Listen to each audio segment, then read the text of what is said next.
Give you 3, 2, 1.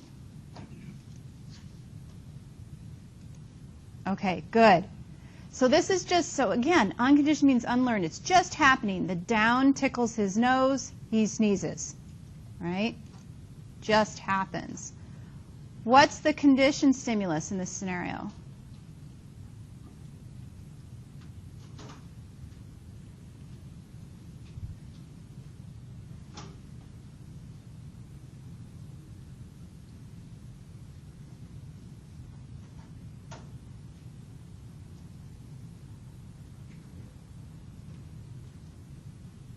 Okay, 3, 2, 1.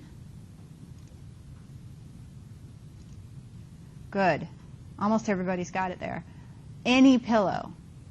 And if you get test questions like this, take them pretty literally. Look at the question. Look at the statement. Every time he lays on any kind of pillow. Okay? So that becomes the learned stimulus. And then the conditioned response.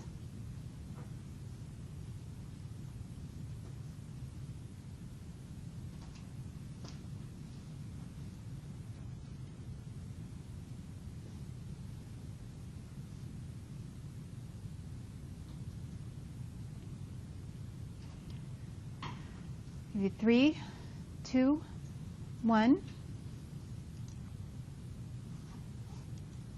Okay, sneezing. Soon he sneezes every time he lays down on any kind of pillow.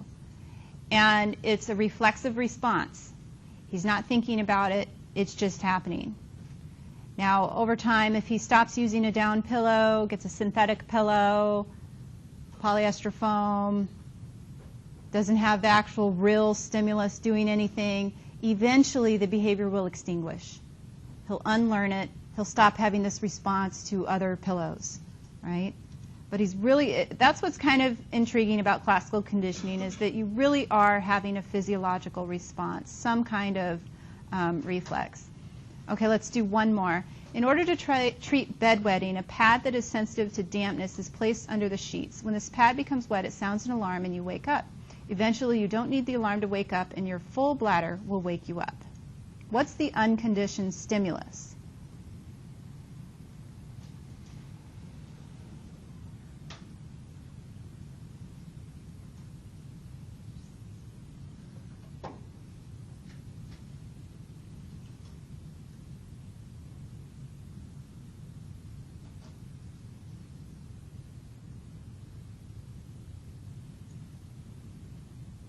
Three, 2, 1. Okay, this one's a little bit harder. This is a real device. It's called the bell and pad treatment that you can actually purchase for a child. So hopefully this isn't happening to you as an adult, right? But, you know, you're not waking up naturally from when your body tells you need to get up, right? After you get potty trained and you're, you know, an older kid or an adult, sometimes we do wake up in the middle of the night and it's bothersome because you have to get up and go to the bathroom. But our body is waking us up. What is it here that's happening that's not learned yet, that's a stimulus? It's the actual alarm, okay? Now, the bedwetting makes the alarm go off, but it has to be the alarm because your body is not really having a reaction to releasing urine yet. There's no learning going on, and there's no learning yet going on. It's just this alarm is going off, and what happens then? What's the unconditioned response?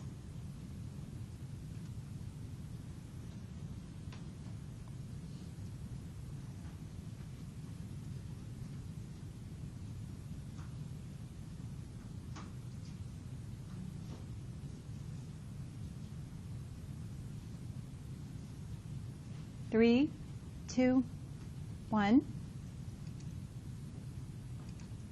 You wake up. Okay, so the little kid's in bed. He has an accident, and yes, the wetness sets off the alarm, but see, his body isn't naturally waking up. So it's not the wetness, it's the alarm that wakes him up.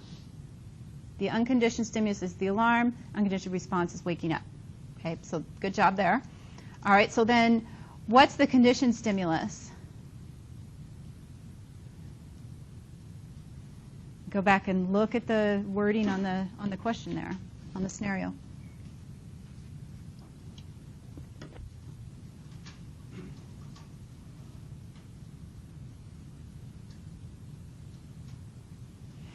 Three, two, one. Okay, full bladder. Good. Right? Made an association between that alarm and, oh, I had this feeling. Okay, it was this full bladder feeling. This is happening really unwittingly to the child. And what's the conditioned response?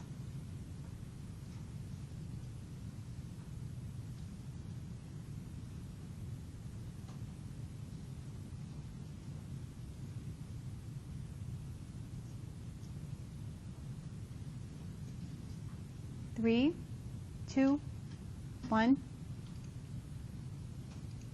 Great. Yay. Okay. See, this is good for me then, because when we do our group work or entire class responses, you know, often your partner gets it and you don't. And so you kind of play along and pretend like you understand and you don't really. And then we do these with the clickers. And not only do you get to answer for yourself and try to process it yourself, then that gives me feedback that you understand this. Or maybe it was a lucky guess. Hopefully you understand it. Just go back to the wording on the problem. Okay? Eventually you don't need the alarm to wake up. Your full bladder wakes you up. Okay? So the conditioned response is waking up. Okay, so as I said, Pavlov was not a psychologist. He wasn't really interested in human behavior, certainly not in the sense of training people for certain responses. But an American psychologist named John B. Watson, who was at Johns Hopkins University, he reads this article in Journal of Nature, and it was evidently, a big buzz, and he thought, well, we've kind of known this all along about how humans learn, how people learn, how animals learn. But I want to see if we can put it to the test in the same, with those same criteria that Pavlov did to humans, but then in conditioning them to have emotional responses, not just these physical responses like salivating or feeling nauseous or something like that, but an actual emotional response. So his classic study was with an infant named Little Albert. And I really do hope you take the time to watch the Discovering Psychology program on learning on Canvas. I've got the link in there. And it shows it shows a little bit of old footage of Pavlov with his dogs, the old black and white films that are, no sound or anything. And same thing with some of the films of Watson with Little Albert. And what he did was he took this 8 or 9 month old baby here, and he presented him with a white rat, this little animal that the baby is looking at. This is a white rat that he didn't fear. He didn't, children of this age would have no reason to fear small animals. In fact, they wouldn't fear snakes, anything. They'd go right up to it. Now, they're curious about it. Remember how I told you with the disgust thing and how the 9 month old baby would grab the thing that the older kids think looks like a log of poop, and the 9 month old will grab it and try to taste it, and then they realize it's fudge, and so then they're happy. But an older child goes, ew, disgusting. So same thing with the 9 month old and the white rat. They haven't had the experiences to tell them that there's any reason why they shouldn't be curious about this. So it's a neutral stimulus, and he's interested in it. He's looking at it, and there's John B. Watson on the left, kind of looking on, and the woman behind him is Rosalie Rayner, who was Watson's graduate assistant. And this study is controversial for a lot of reasons. It's controversial because they did something to children that we wouldn't do today. But it's also controversial because Little Albert, which that was not his real name, he was an orphan living at an orphanage that was joined to the hospital, that the psychologists would just go over there and experiment on these kids because they really didn't have anybody, they didn't have to get permission from anybody. They could just go over there and use these children. We know that that is a big no-no, and this study opened up a lot of ethical questions that has established some of our guidelines for how we properly conduct research with humans and especially with children. So that was controversial, didn't get permission, and then little Albert got adopted and they lost track of him, and in the video that you are going to watch online, Philip Zimbardo said, the fate of little Albert is unknown. Well, there was a professor just a couple years ago, and I kind of lost, I'm not sure exactly what university he was at, but he and a group of students, he was teaching in a class about little Albert, and the students were really upset by this study and thought it was appalling, and they said, well, we want to find out what happened to little Albert. And they did a historical document trace, and they figured out through all the records from Johns Hopkins and this orphanage that was adjoined with it, they kind of figured out, they limited it down to between a few different boys that were born in a certain week. So they are quite certain they figured out who he was, and they discovered that he died at about age 7 or 8 of a childhood illness. So we don't really know, we really don't know what his fate was. Would he forever be affected by these experiments? The other controversy in this is that Dr. Watson and Rosalie Greener had an affair. He's a married man, had an affair, and he got pushed out of psychology and eventually went into advertising. And he applied his knowledge of psychology and how to manipulate people to buy things. Right? Okay, so what exactly did he do with this child? So he's not afraid of the rat. Then he comes up behind the baby and he bangs a hammer on a steel bar to startle the baby. So the reflexive response, the unconditioned response, is to cry to that sound. It scares you, right? You're like surprised. Where's this coming from? But he thought, wow, this is really amazing. I can do this like one time with the rat, 1 or 2 times, and then remove the scary loud sound, and the baby is scared of the rat. I have conditioned a fear response in a very short trial period, way shorter than pairing the food with the bell. I mean, this is like the emotional response happened so fast, and so he was pretty excited that he was able to do this. Well, he had another graduate student, her name was Mary Jones, right away thought shouldn't be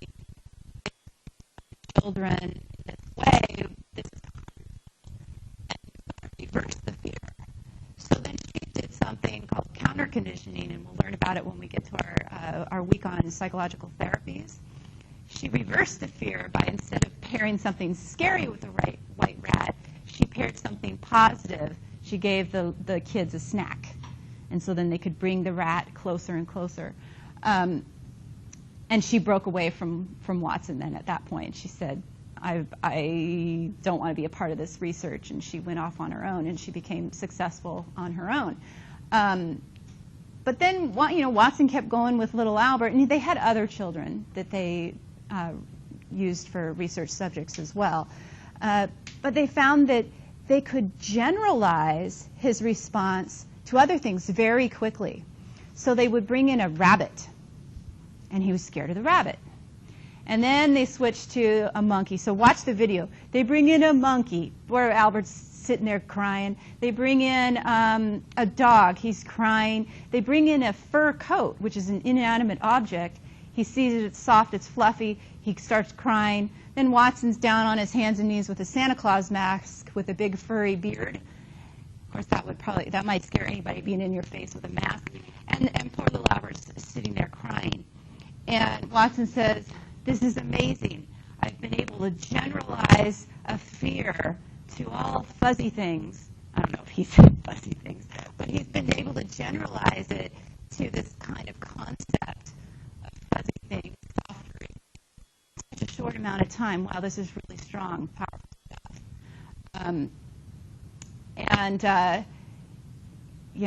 Obviously we've moved towards saying, hey, we can't experiment on children in this way without parental permission.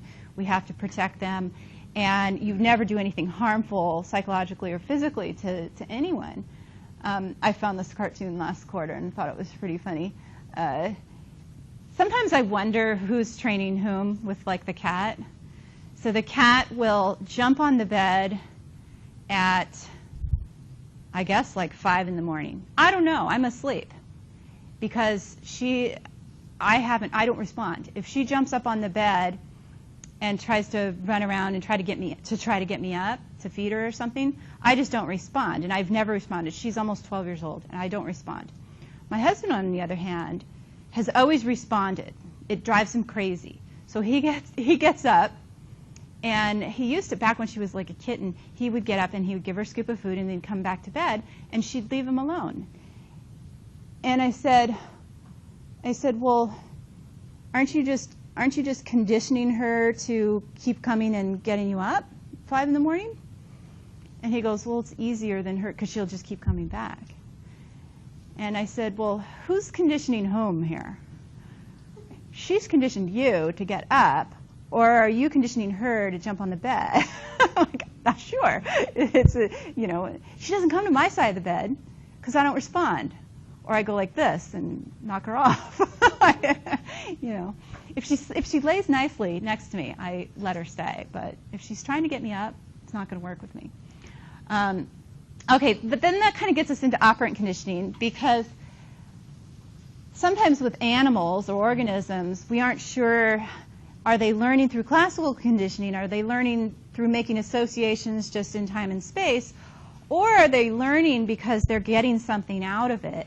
Maybe the cat is learning that she's getting fed, or attention, or whatever you might say. So then is it classical conditioning, or is it operant conditioning? And operant conditioning is all about consequences. So you have an association, A plus B, the antecedent plus the behavior, but then you get something, a consequence. So we call it the ABCs.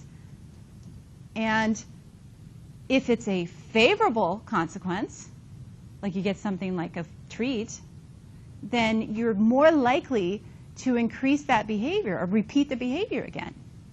If it's an unfavorable consequence, like something you don't like or something bad happens, then you're less likely to repeat the behavior.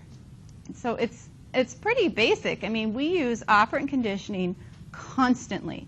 We use operant conditioning on ourselves. Like something is motivating you to be here today.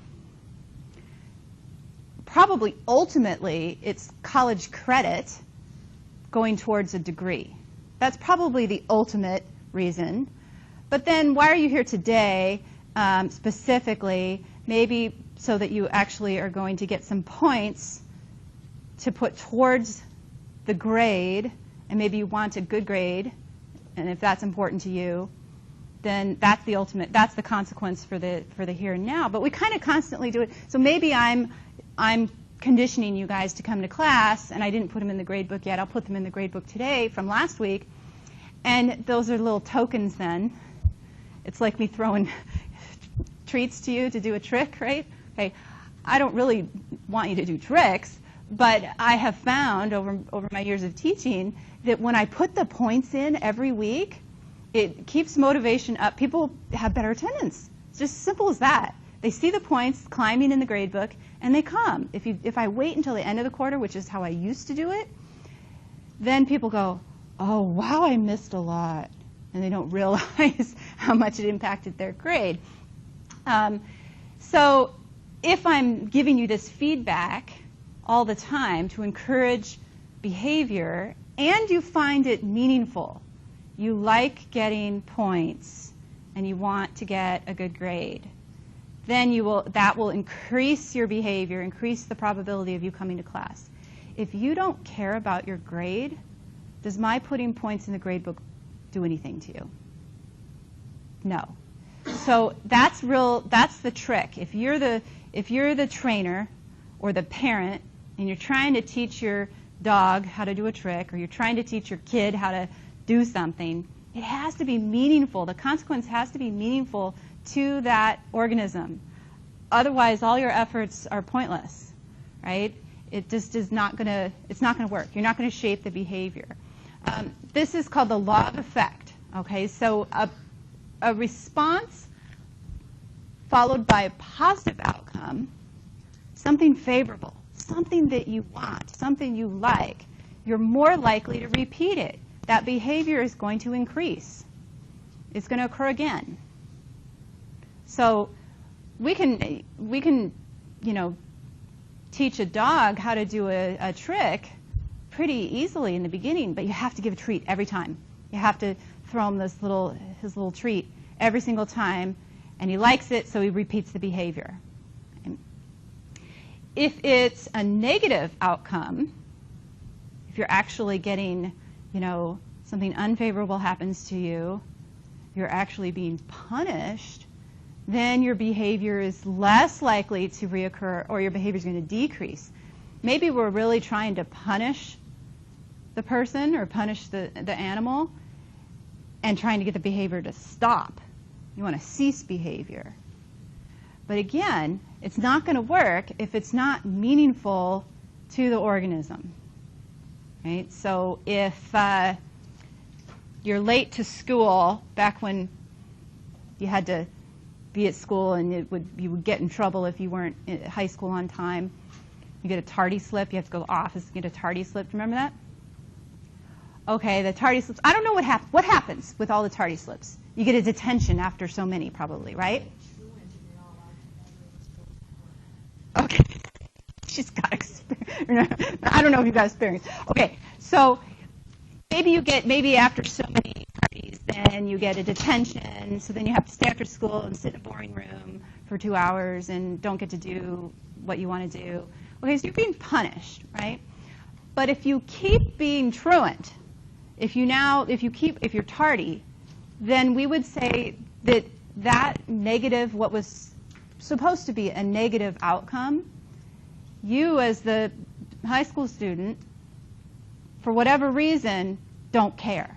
And so it didn't work. So punishment actually didn't occur. Your behavior, actually, your tardiness didn't decrease, learning didn't take place, and now you dropped out.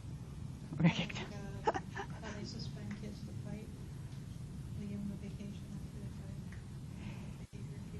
Yeah, so it has to match, the punishment has to match the offense, right? And then it has to have meaning for that individual to actually change their behavior, for learning to really occur. If it's not really decreasing the behavior, then it wasn't a punishment, it was a vacation. Getting expelled or suspended, it's a vacation. Like when the kids are sick and they're home from school, okay, we're not punishing them because they're sick. That should be punishment enough alone, right? But if it's too much fun being homesick, then maybe they have a sick day, because they got to watch TV all day or play video games or whatever. And last week, Quentin was sick.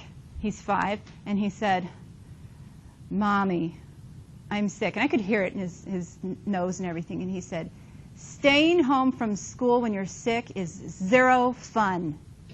So can I stay home?" And I'm like, wait a second. What's going on here? What kind, So their little brains, they figure everything out. And it really is based on the law of effect. If it's too rewarding, then, but you want school to be, hopefully school is rewarding. And so then they want to go to school, right? Okay, so actually our early researcher in operant condition was Edward Thorndike, E.L. Thorndike, in 1898. And he experimented on kitty cats. And he had these cats that were inside a contraption called a puzzle box. And a puzzle box is like a little cage made out of wood. And there's a couple of different things that the cat has to push a lever, shove a string, and the trapdoor opens up to get out. And anytime you've put a cat or a dog inside a crate, they try to get out. right? They paw around and bump their head up. Cats are always bumping their head up against stuff. And so at first, it's by accident that they go through these little steps of freeing itself. Plus, Thorndike had a little tuna treat on a tray sitting right outside that they could see and smell. So that was a motivator to get them to try to get out of the puzzle box. So they're madly pawing, scratching, bumping their head around, accidentally open the door, and then their consequence is the reward of the treat. So then he puts them back in the box, closes it up. After a couple trials of doing this and accidentally freeing himself and getting his treat, he's figured it out. He's not going to go through all this nonsense of scratching around. He's going to go right to pushing the lever and getting himself freed out of the box and getting his tuna treat. You know, so antecedents plus behavior equals consequence. Favorable consequence, going to do it again. Not a favorable consequence, decreased behavior. Okay. There's Thorndike. Oh, I'm sure he was a nice guy. Okay. All right. He didn't do anything like bad to his cats, right? They got food. They got treats. So, but we usually don't think about Thorndike as much with operant conditioning because it was really B.F. Skinner from Harvard University that really used operant conditioning and made it well known to the world of psychology. He devised a little box as well that came to be known as a Skinner box. He called it an operant chamber, which is a learning chamber, and it was a little cage, and the animal would be in there, and if it was a rat, it would use its paw and touch the lever, and the food would come down. So he wanted the animal to learn the behavior of pressing the lever, and the reward, the consequence, would be the food, and so then it would repeat that. If it were a pigeon, then it would be pecking with its beak on a little disc and seeds would come down. But he also, so that it was a highly controlled environment, this Skinner box. And he had it all hooked up to computers, and of course the computers back then were, would fill up a room, so pretty advanced technology for his time and how he figured this all out. And then he also trained his rats and pigeons to run mazes and do all sorts of tricks. And he always gave them some kind of reinforcer, which of course would be food. So he came up with these different behavioral contingencies. Positive reinforcement, you are giving something that the organism wants or likes. You're adding something, and so the behavior increases. Negative reinforcement, you're taking away something unfavorable that continues to increase behavior. So a lot of beginning students get this a little bit mixed up. Reinforcement means increase, reinforce, do it again. Behavior goes up. Do it more, do it more, do it more. Okay? It's not punishment. Sometimes people get negative reinforcement and punishment confused. Punishment, you're trying to decrease behavior or stop the behavior altogether. Okay? And of course, then if there is no response, then you're going to extinguish the behavior as well. Okay, and there's Skinner.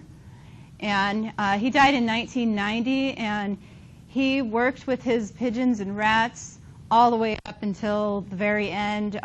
There's even an interview that I used to have a CD for. I think you can find it on YouTube.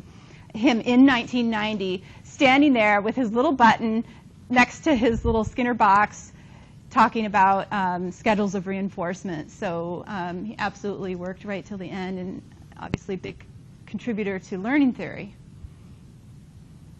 I'm telling you, I know what's going on here. Okay, let's watch this little video clip. Okay, so the chocolate is the reinforcer for the behavior that he wants to see again. He wants that behavior to repeat, to increase. It's favorable to her. She's learning. She's responding, right? So that's positive reinforcement. Positive reinforcement is usually pretty easy to understand. Give something good, give something favorable, behavior increases or repeats. So that's just a basic reinforcer, right? Now, so then what's negative reinforcement? I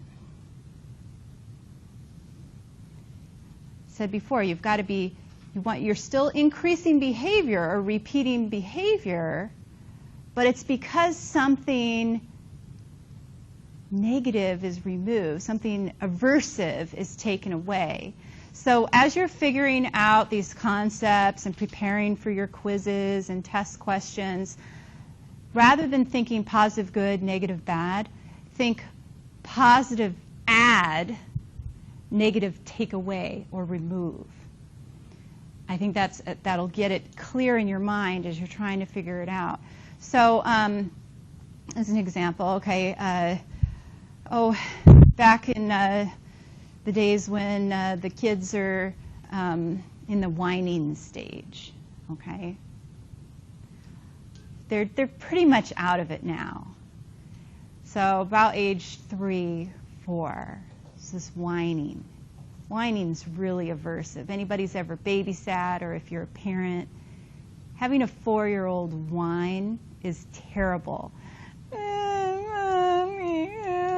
You know, okay, it's real aversive. All right, so, I just remember a couple of years ago coming home from work, and I'm really tired, my feet hurt, I'm trying to get dinner ready. The kids still need a lot of help from mom and dad and getting stuff, getting their clothes off and shoes off, and getting settled coming home, and they're starving always, and I'm trying to get dinner made. I want milk. And Quentin's coming up to me, pulling on my pant leg. Up, and with the hands and everything. Milk. And all the psychology, all the operant conditioning just was too exhausting. And I get the sippy cup, get the milk, pour the milk, put the top on, hand it to him, and then finish making dinner. What is he going to do tomorrow? Mommy, Mom. Okay, I just reinforced behavior. The behavior is going to repeat. It's going to increase. But what type of reinforcement is that? Was that positive reinforcement, or was it negative reinforcement? Why did I do it? Because I'm the trainer. Yeah, to get him off my legs so I could finish my, getting dinner on the table, and I'm exhausted. I know that I'm probably encouraging behavior I don't want to see again, but it was just easier, and it got rid of him. Okay, that sounds terrible. I got rid of him. I got rid of the aversive stimulus of the whining. And he stopped, and he toddled away, right? And he has his sippy cup. So then when you're realizing that you just negatively reinforce something, because the reason it's negative reinforcement is because I removed something aversive from my environment, right? It's not that it was bad behavior. It was bad behavior, but that's why I want you to think these words positive and negative. Think add and subtract rather than good and bad. Okay? So depending on what kind of behaviors you want to shape in children or animals or whoever it is that you're training, whatever, if you want to encourage behavior to continue and reinforce it, so you've got to figure out, okay, how do I get him to ask nicely?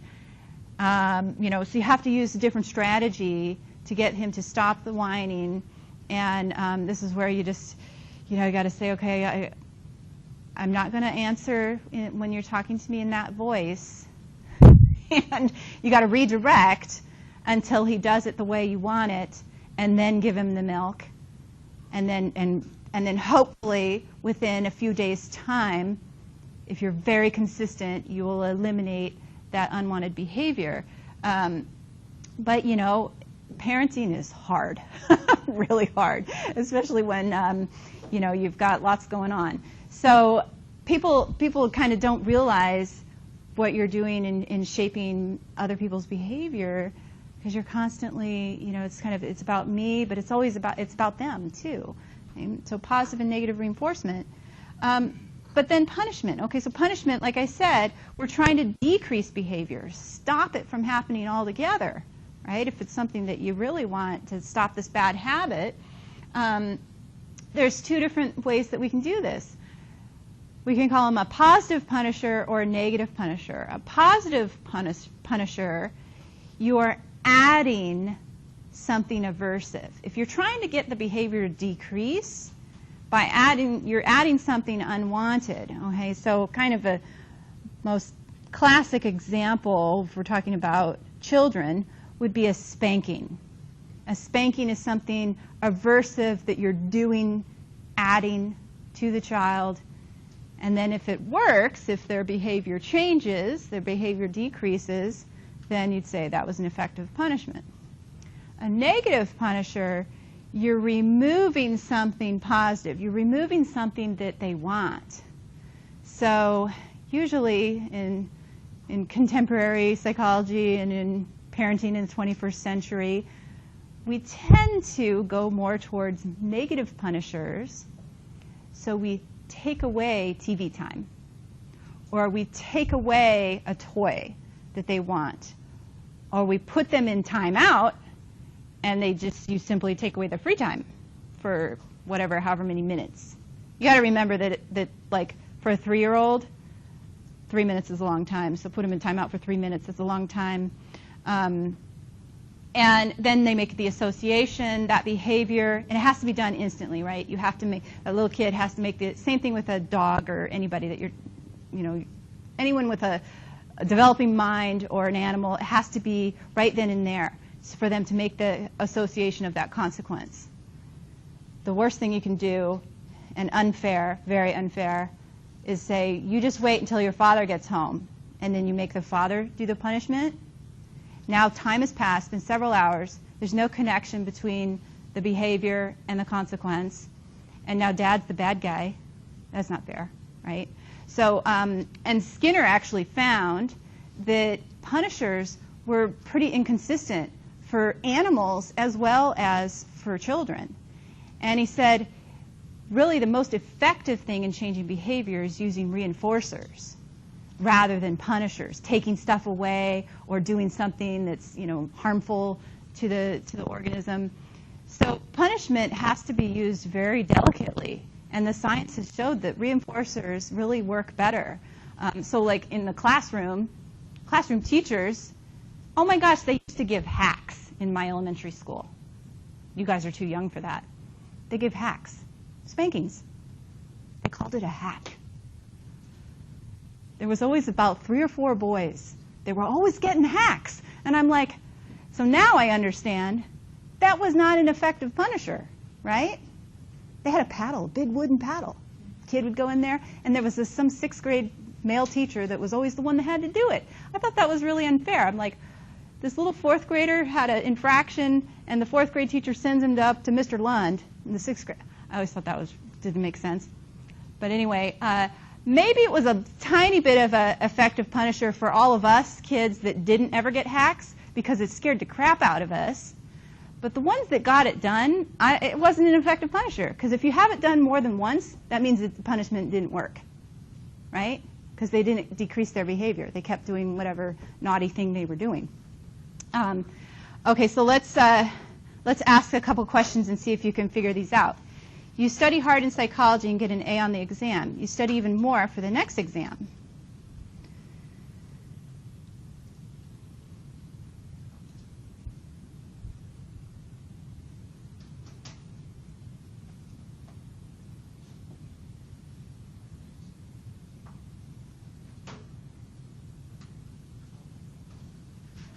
Three, 2, 1. Okay, great. Positive reinforcement's usually pretty easy to understand. You get something presented to you that's favorable, and you repeat the behavior, or your behavior increases. Okay. You go out with your friends on Friday night and get so drunk you vomit. You go out again Saturday night and don't drink as much. What kind of consequence is this?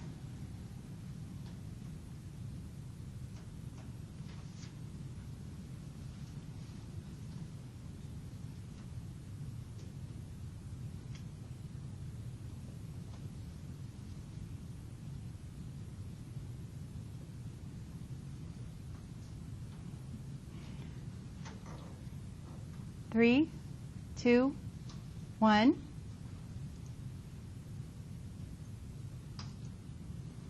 Okay, good. Quite a few people are getting it, not quite everyone. So we see this is a big clue right here. Something happens. It says you don't drink as much. So did behavior increase or decrease? The behavior decreased. So we know right away that means it's a punisher. We know that it's not reinforcement because the behavior went down. You didn't drink as much, so you were punished. Why were you punished? Was something aversive presented to you, or was something positive, something good taken away? I mean, you threw up. It's usually not pleasant. You feel pretty terrible, right? So something aversive was presented to you. So positive punishment. So quite a few of you got that one. Okay, let's try another one. You have a headache and take some ibuprofen and feel better. The next time you have a headache, you take ibuprofen again. What kind of consequence is this?